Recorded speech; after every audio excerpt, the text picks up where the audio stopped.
mes petites meringues au basilic, j'espère que vous allez bien, je suis absolument ravie de vous retrouver aujourd'hui pour une nouvelle vidéo sur la chaîne et comme vous avez vu dans le titre, aujourd'hui on innove un peu. Autant vous rassurer tout de suite, je ne me suis absolument pas lassée de vous parler de bouquins, mais aujourd'hui j'avais envie d'un rendez-vous un petit peu plus chill où je pourrais vous parler aussi de ce que je regarde parce que comme de la fiction j'en consomme à la fois sous format papier mais aussi sous format audiovisuel, bah ça pourrait être sympa de temps en temps de se faire un petit rendez-vous posé, chill, cosy, où on papoterait de films et de séries que j'ai vues dernièrement. Oui, et alors par contre pour ce premier rendez-vous de la Malle aux bobines, ne vous attendez pas à une franche découverte parce que ce mois-ci j'avais une âme de mainstream, j'avais envie de voir tous les blockbusters qui me tentaient, je me suis fait plaisir et je pense qu'on va débriefer ensemble pendant un petit moment. Miam. On y va? Alors oui, quand même, deux petites précisions avant qu'on attaque, il n'y aura pas de spoiler dans ces vidéos, et si jamais ça vous intéresse de me suivre sur les réseaux sociaux juste pour les séries et les films, eh bien je vous mettrai en barre d'infos le lien vers mon compte Seriebox. Et le premier film dont j'aimerais vous parler, et c'est plus vraiment une nouveauté parce que ça fait un petit moment déjà qu'il n'est plus à l'affiche, il s'agit de The Hate You Give de George Tillman Jr. Ce film, si je tenais tant à vous en parler, c'est parce que j'ai failli passer à côté. Non pas parce que j'en avais pas entendu parler, ou parce que je connaissais pas le bouquin, ou parce que le sujet ne m'intéressait pas, loin de là, mais en fait c'est tout le tapage médiatique qu'il y a eu autour qui m'avait franchement refroidi et en plus j'étais pas hyper convaincue par le choix de l'actrice principale qui est Amanda Steinberg, je crois qu'on a vu dans pas mal de dystopies young adult et de romances, à savoir dans Hunger Games, on l'avait vu aussi dans Everything Everything, dans The Darkest Minds, enfin bon bref, tout un tas de rôles où je trouvais qu'elle avait pas un jeu d'actrice très varié, elle est très douée pour faire des mines graves, mais ça s'arrêtait un petit peu là, du coup j'étais craintive à l'idée que tout ce mélange hyper médiatique et de cette actrice un peu trop survendue pour les jeunes ne prenne pas avec moi et franchement j'ai bien fait de ne pas m'écouter parce que j'ai passé un moment mais juste dingue. Et même tout à fait entre nous, j'ai réussi à verser quelques décilitres de larmichette bien salée. Avec sanglots appuyés et morvonnés, enfin bon bref, la totale, j'étais comme une loque. Je me permets quand même de faire un petit rappel rapide du synopsis pour celles et ceux qui n'auraient pas vu le film ou pas lu le livre, puisqu'on va y suivre l'histoire de Star, une jeune ado qui vit dans un des ghettos de Chicago, enfin je crois que c'est Chicago, mais qui est inscrite dans un lycée de blancs très huppé avec uniforme et énormément de moyens parce que sa mère veut absolument qu'elle puisse avoir un ticket de sortie loin de ce ghetto parce qu'elle ne veut pas que ses enfants soient stigmatisés par leur couleur de peau et leur origine sociale. Et il faut bien reconnaître que notre héroïne jongle très bien entre ces deux identités, entre celle qu'elle est chez elle avec ses proches et sa famille, et cette étudiante qui ne fait pas de vagues, qui est assez lisse dans ce lycée de blanc parce qu'elle ne veut absolument pas se faire remarquer. Le souci c'est que cette situation va drastiquement se compliquer quand elle va rentrer de soirée avec son meilleur ami en voiture et que les deux vont être arrêtés par un contrôle de police et que le policier va descendre son ami d'enfance pensant qu'il avait une arme à la main alors que c'était une brosse à cheveux. Bien évidemment, assise sur le siège passager, Star va assister à toute la scène, elle va être totalement traumatisée et de là va découler tout un tas de situations très compliquées. Vous l'aurez donc compris, c'est un film qui dénonce les violences policières faites aux personnes de couleur et principalement de l'injustice qui en découle puisque il faut quand même savoir que le policier qui va du coup descendre injustement ce jeune adolescent noir ne va pas être inquiété, il va juste être mis à pied, mais sera-t-il condamné ou pas? C'est un peu tout l'enjeu de ce film et je me suis vraiment pris une grosse clacasse dans la tête parce que c'était émouvant, parce que c'était plein de colère, de rancœur, c'était extrêmement bien joué et franchement c'était très lourd et actuel et waouh, quelle claque. Le seul truc qui m'a dérangée, c'est que à un seul moment dans le film, on va avoir une discussion entre notre héroïne et son oncle pour essayer de moduler, en fait, pour essayer de défendre un petit peu le point de vue du policier. Alors c'est fait plus ou moins adroitement et en fait ce que j'ai aimé, c'est que ça soulève de vraies questions. C'est-à-dire que d'un côté, on a l'incompréhension de toute une population parce que crime non puni et injustifié, mais en même temps, on a aussi la réalité parfois d'un travail très compliqué pour certains membres de la police, enfin voilà, c'est abordé mais peut-être pas suffisamment à mon goût, mais en tout cas si vous voulez un film chargé en émotions, très politiquement engagé et actuel, je vous conseille 1000 fois The Hate You Give, c'était un très beau moment. Et vous l'aurez donc compris, je suis donc sortie de cette séance complètement lessivée comme une vieille serpillière abandonnée dans un seau. Et pour me remettre de mes émotions, eh bien j'ai eu envie d'un animé un peu sympatoche et totalement décalé, et je crois que je suis tombée sur un bon numéro dont je voulais absolument vous parler. Et l'animé en question, il s'agit de Skull-Face Bookseller Onda-san. C'est une série adaptée d'un manga en 4 volumes qui est un témoignage véridique d'un libraire japonais qui est du coup devenu mangaka pour raconter son quotidien de vendeur de livres dans le Japon contemporain. Ce qui m'a beaucoup plu dans cet animé, outre le côté hyper décalé parce que tous les personnages sont grimés d'une manière un peu étrange, puisque le personnage principal a une tête de squelette, ses collègues ont soit des masques, soit des sacs en papier sur la tête ou ont une tête de renard. Et ce qui m'a particulièrement plu, c'est que pour toute personne qui s'intéresse au métier du livre et à la chaîne du livre, c'est hyper intéressant puisque vous avez à la fois le quotidien du libraire qui est expliqué avec le système d'office, de réassort, vous avez le métier de représentant des maisons d'édition qui viennent proposer les nouveautés aux libraires, vous avez la gestion des stocks, le comportement des clients, la formation à la vente, vous avez vraiment le métier intégralement représenté avec les opérations spéciales, comment gérer ses stocks, comment donner envie. C'était hyper truculent, complet, et je me suis régalée, et je pense vraiment que si ça vous intéresse, vous allez apprendre une foule de choses avec un ton mordant et un univers hyper barré et très coloré. Franchement, c'était un régal que je vous conseille de tout cœur. Tous les épisodes sont disponibles sur Crunchyroll, donc je vous mettrai le lien en barre d'infos si ça vous intéresse. Et petit conseil,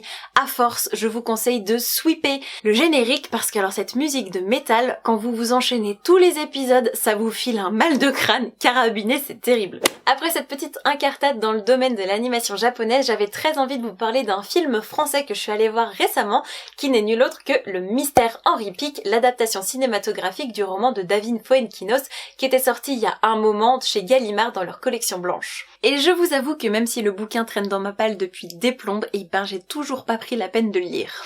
C'est donc sans rien connaître à l'histoire que je me suis rendue dans les salles obscures avec ma maman pour découvrir cette histoire autour du monde de l'édition qui était franchement sympa. Perfectible et certes un peu convenue, mais franchement divertissante. Le pitch de base est assez simple puisqu'on va suivre une éditrice parisienne qui est en couple avec un auteur un peu raté puisqu'il a publié un bouquin qui s'est vendu à moins de 300 exemplaires, et tous les deux vont partir en week-end, je crois que c'est en Normandie, pour essayer de se reposer dans la famille du fameux écrivain. Et quand la jeune fille va apprendre qu'il existe dans cette commune une bibliothèque des manuscrits refusés, eh bien elle va décider de s'y rendre parce qu'elle est très curieuse du concept. Et en furetant sur les étagères, elle va tomber sur un manuscrit absolument incroyable qu'elle va vouloir publier à tout prix, qui va être un succès interplanétaire, qui va se vendre à des milliers d'exemplaires. Et le souci, c'est que ce bouquin aurait été écrit par Henri Pic, le pizzaiolo du coin. Pizzaiolo qui, précisons-le, n'a jamais été aperçu en train de lire aucun bouquin ni écrire la moindre ligne pendant toute sa vie. Plutôt étrange.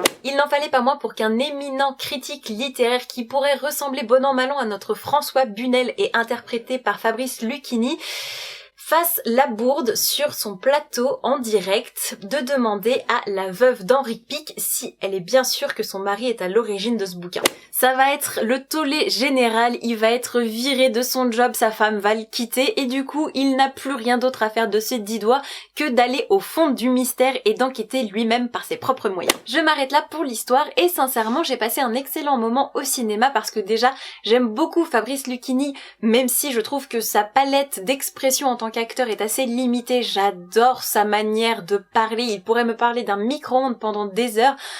Ça resterait mélodieux et intéressant, et puis sa culture transparaît dans sa manière d'être, donc rien que pour ça c'est un vrai bonheur. Si vous le couplez en plus avec Camille Cotin qui est pince sans rire et que j'adore, bah déjà vous avez un duo de personnages principaux qui fonctionne très bien. En plus de ça, vous avez une réelle critique ou en tout cas un véritable questionnement sur la chaîne éditoriale contemporaine, à savoir que parfois c'est pas tellement le livre qui fait vendre mais bien plutôt la genèse de ce livre, le mystère ou en tout cas le buzz qui peut naître autour de lui, et c'était vraiment très intéressant de voir ça mis en scène, questionné et parfois mis à mal. Par contre, je n'ai pas du tout aimé le jeu d'Alice Isaac qui interprète la jeune éditrice qui découvre le manuscrit d'Henri Pic. Elle m'agace m'agace au plus haut point et je trouve que dans tous ses rôles, elle a exactement la même tête et la même façon de les interpréter. C'est un peu crispant, mais mis à part ça et une fin qui est peut-être un petit peu trop ouverte à mon goût, eh bien j'ai trouvé que l'ensemble se tenait bien. C'est un bon divertissement, relativement fidèle au bouquin d'origine d'après ce qu'on m'en a dit. Après, c'est pas non plus le film du siècle, et même si c'est pas l'histoire du siècle ou le film de l'année, eh bien si l'histoire de base vous intrigue, je vous conseille franchement de vous laisser tenter, parce que ce que vous risquez au pire, c'est de passer 1h30 sympa de divertissement, bien confortablement installé dans votre canapé. Bon, et si vous avez envie de m'entendre pester sur un film que je n'ai pas du tout aimé, eh bien je pense que c'est l'heure d'ouvrir l'épineux dossier de Ma vie avec J.F. Donovan, le dernier film signé par Xavier Dolan. Ah, on va s'éclater. Ouais. Attendez. Comment vous faire saisir à quel point ce film a été une énorme déception et à quel point je me suis sentie bafouée et piétinée en sortant de la salle, parce que je l'avais repéré il y a 1 an et demi pendant une bande-annonce quand j'étais au ciné, et depuis silence radio, je l'ai plus vu de nulle part, donc je m'étais dit que soit le projet avait été abandonné, soit il était sorti et j'en avais plus jamais entendu parler. Et quand j'ai vu la bande-annonce il y a moins d'1 mois, j'étais comme une dingue parce que je me suis dit que enfin j'allais pouvoir suivre l'histoire de ce petit garçon, fan d'un grand acteur qui lui écrit une lettre et qui, à sa grande surprise, se voit offrir une réponse, et les deux du coup vont entretenir une correspondance comme ça pendant des années à l'insu de tous, et le pitch paraissait hyper prometteur, et avec Kit Harington et Natalie Portman au casting, je m'étais dit que j'allais franchement passer un bon moment. Ça avait l'air profond, assez noir et mouvant, et je pense qu'il est quand même utile de préciser qu'il n'y a qu'en France qu'on peut le voir actuellement, ce film, puisque aux États-Unis, Xavier Dolan n'arrive toujours pas à obtenir l'autorisation auprès des distributeurs, eh bien, de lancer son film sur le territoire américain. Et autre petite anecdote qui vaut son pesant de cacahuètes, c'est que une fois le film terminé, tourné, eh bien le réalisateur s'est rendu compte que ça n'avait aucune cohérence, et donc du coup il a coupé des personnages intégralement au montage, dont Jessica Chastain et Uma Thurman. Voilà, donc quand vous payez des actrices aussi talentueuses mais que vous les coupez au montage parce que vous trouvez que votre film n'a ni queue ni tête, eh ben c'est pas très bon signe pour la suite. Et le pire, c'est que ce film n'apporte rien de nouveau dans le paysage cinématographique, puisque c'est un énième témoignage sur la difficulté pour les acteurs homosexuels d'assumer qui ils sont vraiment vis-à-vis de leur carrière. C'est très compliqué. On sait également que le show business est une machine à broyer les âmes un petit peu délicates. Rien de nouveau sous le soleil, il y a des films bien meilleurs qui abordent cette thématique. Et pour ne rien arranger, le personnage principal, donc du petit garçon, est détestable, parce que certes, il lui arrive des choses pas très cool, et je comprends qu'il puisse être plein de colère et d'aigreur, mais il a une relation extrêmement étrange avec sa maman, qui est interprétée par Natalie Portman et qui est totalement sous-exploitée par le réalisateur. Je veux dire, c'est une super bonne actrice, et là c'est une potiche, la pauvre, qui ne sert pas à grand chose. On comprend pas l'intérêt de ce personnage. Et le garçon, en plus d'être insupportable, eh bien l'acteur a une voix en VO extrêmement crispante. Je n'en pouvais plus. Il y a un moment dans le film où il se lance dans une grande embardée, où il lâche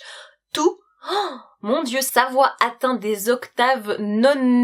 imaginables pour un petit organe humain, c'est pas possible. Enfin, je veux dire, c'était waouh, crispant. La musique est extrêmement mal rythmée, c'est-à-dire que le réalisateur va vous balancer des morceaux comme ça hyper connus qui sont censés déclencher quelque chose chez vous pour des scènes d'une platitude à pleurer. En plus le son est trop fort, donc du coup ça noie le propos, on comprend pas vraiment l'intérêt. Il y a des gros plans tellement zoomés que vous pouvez compter les poils de nez de chaque acteur. Vous l'aurez donc compris, scénaristiquement et visuellement j'ai pas été convaincue. En plus vous avez des personnages qui ont des réactions totalement aberrantes, donc je pense qu'il y a des morceaux du film entier qui ont été coupés et qui rendent le tout un peu pâteau, un peu bancal comme ça. On se demande ce qu'on fait là, et bah voilà quoi, Kit Harington fait du grand Kit Harington, c'est-à-dire beau gosse mais qui n'a qu'une tête de chien battu tout du long, qui a l'air d'avoir envie de s'ouvrir les veines, même pendant les moments un peu plus funky. Et dernier gros clou dans ma semelle, c'est que Xavier Dolan est réputé pour être le maestro de la mise en scène des familles à problème. Et là effectivement on est sur une famille avec un gros passif, et le personnage de la mère de l'acteur est, je pense, très intéressant à fouiller, mais malheureusement on ne prend pas le temps, ou alors ça a été coupé au montage, je ne sais pas, mais du coup et bah ça aussi ça tombe à plat, et on se demande ce qu'on est venu foutre là et pourquoi est-ce qu'on a payé notre place quoi. Je suis désolée d'être aussi sévère, et surtout si vous avez été voir ce film et que vous l'avez apprécié, n'hésitez surtout pas à venir en discuter dans les commentaires, j'adorerais avoir votre point de vue. Bon, maintenant que mon sang est bien bouillonnant, eh bien je vais pouvoir redescendre en température en vous parlant d'un blockbuster que j'ai adoré, et je ne pensais pas me régaler autant. Je veux bien sûr parler de Captain Marvel. Comme vous n'êtes pas censé le savoir, eh bien je vous le dis tout de suite, je suis une grosse fan de l'univers Marvel, j'adore tous les films qui sortent, et le problème avec Captain Marvel, c'est que j'avais un peu l'appréhension que ce soit un film de transition, un film un peu bouche-trou pour nous faire patienter jusqu'au mois d'avril où on allait enfin avoir la résolution du premier arc avec le Avengers 4. Et si jamais vous avez cette même appréhension et que c'est pour ça que vous n'êtes toujours pas allé le voir, eh bien je vous conseille de foncer parce que vous allez vous régaler. Comment vous résumer l'histoire sans trop vous en dire et en vous donnant envie d'aller le voir? Mystère. En gros, on va suivre une combattante Kree, qui est donc notre héroïne principale, qui va être envoyée sur une planète occupée par un peuple hostile pour essayer de récupérer l'un des leurs qui détient des informations capitales. Le problème, c'est que c'était une embuscade et que, suite à une déroute non prévue, notre héroïne va se retrouver propulsée sur Terre dans les années 90 et forcée de se dépatouiller un peu dans cette situation. Sa route va donc croiser celle de Nick Fury, un agent secret qui travaille pour le SHIELD que nous connaissons tous, et tous les deux vont du coup faire équipe pour essayer de dénouer un peu cette situation plus que compliquée. La particularité de notre héroïne, c'est qu'elle a des pouvoirs magiques concentrés dans ses poings qui lui donnent une force incommensurable et qui lui permettent d'envoyer des boules d'énergie qui défoncent tout sur leur passage, et je me suis véritablement régalée parce que même si effectivement l'ambiance des années 90 n'est pas bien exploitée, c'est une héroïne hyper badass qui n'a peur de rien. Et c'était à la fois touchant, hyper divertissant, il y avait de tout, des scènes d'action, de l'humour, c'était bien tourné, les effets spéciaux sont réussis. Bref, je me suis régalée de bout en bout et ça m'a tellement mis dans les starting blocks pour le Avengers à venir que je n'en peux plus, et si vous ne l'avez pas vu, je vous le conseille vraiment chaudement. Visuellement, scénaristiquement et humoristiquement, c'est réussi, donc foncez. Bon, je vous le concède, de bonne foi, c'était très rapide comme avis, mais j'ai pas du tout envie de vous spoiler. Par contre, si vous voulez approfondir la question et que vous n'avez pas vu la vidéo de Joueurs du Grenier, je vous mettrai le lien en barre d'infos. Il y a une partie sans spoil et une partie spoil, et même si je suis pas d'accord sur tous les points, eh ben ça vous donnera un autre point de comparaison. Et parce que je suis bientôt à court de thé, eh bien je vous propose de clore cette vidéo avec un autre blockbuster que je suis allée voir très récemment, qui n'est nul autre que Alita Battle Angel, qui est une adaptation du manga Gun qui date un peu quoi. Dans ce film, on va être plongé dans un univers de science-fiction articulé autour de la ville d'Iron City, qui est vraiment un univers cosmopolite, grouillant, dans lequel vous pouvez voir des humains avec des membres de métal, etc. Et au-dessus de laquelle trône une cité inaccessible qui est réservée uniquement aux nantis de ce monde. Et le postulat de départ, c'est que le médecin Edo, qui est là pour rafistoler les humains aux membres de métal, va un jour trouver dans la décharge une cyborg en très bon état, la retaper et du coup faire la connaissance d'Alita, qui a un passé plus que mystérieux lié du coup à cette cité volante au-dessus de leur tête. Une fois que vous avez un peu une idée de l'univers, il ne me reste plus qu'à vous dire que Alita va partir en quête de son passé puisqu'elle est totalement amnésique, et au vu des réflexes plus que guerriers qu'elle se découvre quand elle est menacée, eh bien autant vous dire qu'elle n'est pas au bout de ses surprises. Bon, et clairement, qu'est-ce que ça donne? À mes yeux, la principale réussite de ce film, c'est sa dimension visuelle, puisque les effets spéciaux sont dingues et la modélisation 3D de l'héroïne principale est très bien réalisée. Je me suis vraiment régalée, j'en ai pris plein les mirettes. C'est bien rythmé, c'est haletant, on ne s'ennuie pas une seule seconde. Par contre, bon, scénaristiquement, je trouve que on aurait pu avoir quelque chose de beaucoup plus original. que la romance est beaucoup trop rapide et omniprésente, je n'en pouvais plus, et que j'ai eu la très mauvaise surprise de découvrir que ce n'était pas un film one shot. Ça peut paraître un peu con, mais comme je suis partie dans l'idée que j'allais avoir toutes les clés, toutes les réponses dans un seul film, et ben j'ai eu la sensation d'être flouée parce que j'avais pas franchement envie de me lancer dans une suite, d'attendre 3 ans.